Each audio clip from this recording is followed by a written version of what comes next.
बिस्मिल्लाहिर्रहमानिर्रहीम। अस्सलाम वालेकुम friends, welcome to my channel. Friends, आज की वीडियो में आपके साथ मैं कुछ ऐसे कलरफुल प्लांट्स शेयर करूंगी जो परमानेंट है और कभी ना विंटर में ख़राब होते हैं और ना समर में, लेकिन उनकी केयर अगर आप करेंगी तो तब आपके पास ये प्लांट्स सर्दी गर्मी दोनों सीज़न में बहुत ही अच्छी तरह से सरवाइव करेंगे। तो लेकिन आपने इसके लिए जो सबसे पहली बात यह है कि इसकी जब आपने सॉइल बनानी है, सॉइल में आपने सैंड, कंपोस्ट और गार्डन सॉइल लेनी है।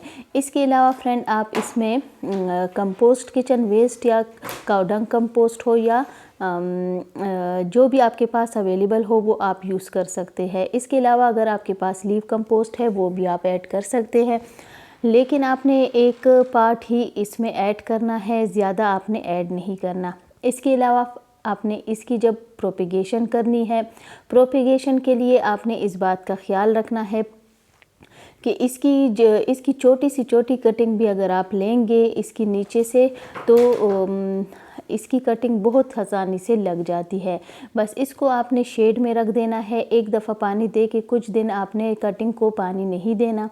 उसके बाद इसकी जब ग्रोथ स्टार्ट हो जाएगी फिर आपने पानी देना स्टार्ट कर देना है, लेकिन आपने कटिंग को बिल्कुल शेडी एरिया में रखना है, डायरेक्ट सनलाइट में, ब्राइट लाइट में भी नहीं रखना, क्योंकि अभी टेम्परेचर हाई होने वाला है। तो आपने जो भी कटिंग लगानी है उसको आपने शेड में रखना है। ये देखिए फ्रेंड, इसकी अभी मैं छोटी सी कटिंग लूँगी आपको सिर्फ दिखाने के लिए। इसकी मैंने काफ़ी कुछ कटिंग्स लगाई थी, तो इसलिए अभी आपको मैं सिर्फ एक छोटी सी कटिंग ही लगा के दिखाऊंगी कि हम इसकी किस तरह कटिंग लगा सकते हैं। इसके अलावा ये परमानेंट प्लांट है, ख़त्म बिल्कुल नहीं होता, बहुत खूबसूरत इसके लीव्स है, इसमें फ्लावरिंग भी होती है। रेक्स बिगोनिया का प्लांट है और रेक्स बिगोनिया की कुछ वैरायटीज़ होती है।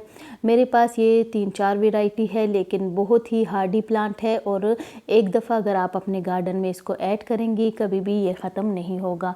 इसके अलावा इसकी जो केयर है, इसकी केयर सिर्फ यही है कि आपने इसको पानी डेली देना है, लेकिन इसको आपने बिल्कुल ब्राइट लाइट में रखना है, बिल्कुल शेडी एरिया में भी नहीं रखना और बिल्कुल डायरेक्ट सनलाइट में भी नहीं रखना। ऐसी जगह पे आपने इसको रखना है जहाँ पे ब्राइट लाइट आए। ये देखिए इसमें फ्लावरिंग भी हुई है और बहुत छोटी सी कटिंग मैंने ली है जिसमें 3-4 लीव्स ही है।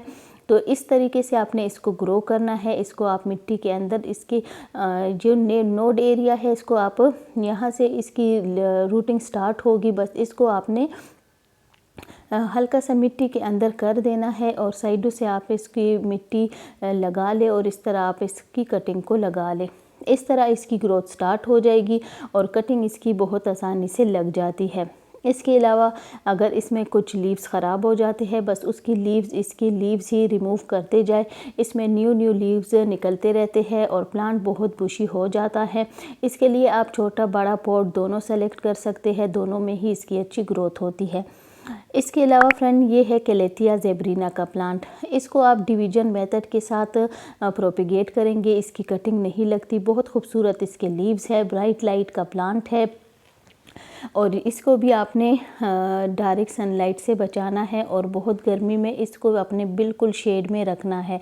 लो लाइट का प्लांट है और इसकी भी मिट्टी में आपने कंपोस्ट, सैंड और गार्डन सॉइल ही लेनी है। ये देखिए इसमें ग्रोथ स्टार्ट होने वाली है, बस इसको मैंने अभी रिपोर्ट किया था, तो इसको सेट होने में कुछ दिन लगेंगे। इसके अलावा फ्रेंड आपने इस बात का ख्याल रखना है कि इसको आपने पानी डेली देना है। गर्मियों में और विंटर में आपने इसको कुछ दिनों के बाद ही पानी देना है। ये है एन्जॉय पोथोस का प्लांट। इसकी भी मैंने काफ़ी ज़्यादा कटिंग्स, इसकी टिप वाली कटिंग लगाई है, तो इसमें काफ़ी अच्छी ग्रोथ स्टार्ट हुई है। ये है मार्बल क्वीन का मनी प्लांट। मार्बल क्वीन की भी मैंने कटिंग लगाई है, इसको भी आप कटिंग से आसानी से ग्रो कर सकते हैं। ये है एस्पेरेगस का प्लांट, इसकी कटिंग नहीं लगती, इसको आपने डिवाइड करके लगाना है। और इन सब जो परमानेंट प्लांट्स हैं हमारे, इनको आपने अभी ग्रीन नेट के नीचे ही रखना है। ग्रीन नेट के अलावा इसके प्लांट्स ख़राब हो जाएंगे। इसके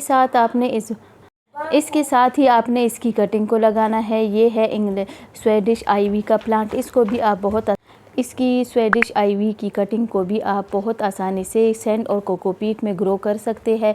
ये बेस्ट टाइम है इसकी ग्रोथ का। ग्रोथ इसकी बहुत ही आसानी से हो जाएगी, 1 वीक में ही इसकी रूटिंग स्टार्ट हो जाएगी और इसको आप कटिंग से अभी बहुत आसानी से लगा सकते हैं। साथ में इसकी पिंचिंग किया करें ताकि आपका प्लांट बुशी हो जाए। इसके अलावा कोलियस का प्लांट है जिसमें आपने पिंचिंग साथ साथ करते रहना है और उसकी कटिंग भी आपने लगानी है। इसके लिए मैंने जो सॉइल ली है गार्डन सॉइल है और कोकोपीट और सैंड में इसकी कटिंग को मैंने ग्रो करना है। जब आप इसको फिर रिपोर्ट करेंगे तो उसमें आपने गार्डन सॉइल्स, कंपोस्ट और सैंड लेनी है।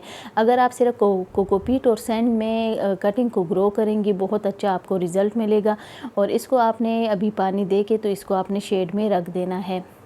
इसके अलावा इसको फिर आपने बहुत जल्दी पानी नहीं देना जब तक कि इसकी मिट्टी सूख ना जाए और इसको आपने बिल्कुल शेड में रख देना है। बड़े जो पॉट है उसके बीच में इसको आपने रख देना है। अच्छी इसकी ग्रोथ होगी। जब ग्रोथ स्टार्ट हो जाएगी फिर आपने इसको बड़े पॉट में शिफ्ट कर देना है। इसके साथ आपने इस बात का ख्याल रखना है कि इसको आपने कोई भी खाद फर्टिलाइज़र अभी नहीं देना। इस छोटे डिस्पोजेबल ग्लास में जब इसकी रूटिंग स्टार्ट हो जाएगी और आपने इसको जब बड़े पॉट में शिफ्ट करना होगा तो तब आप उसमें फिर आप लिक्विड फर्टिलाइज़र 15-20 डेज़ के बाद दे सकते हैं। एक दफ़ा आपने मिट्टी में कंपोस्ट ऐड कर देनी है, उसके बाद आप फर्टिलाइज़र देते रहा करें 15-20 डेज़ में एक बार, तो बहुत अच्छी आपकी प्लांट्स की ग्रोथ होगी।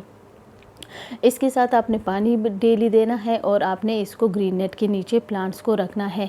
अगर समर में आप इन बातों का ख्याल रखेंगी तो तब ही आपके प्लांट्स जो है तो सरवाइव कर जाएंगे, वरना बहुत जब ज़्यादा टेम्परेचर हाई होता है तो काफ़ी सारे प्लांट्स ख़राब हो जाते हैं। तो इन बातों का आप ख्याल रखा करें ताकि आपके प्लांट्स ख़राब ना हो।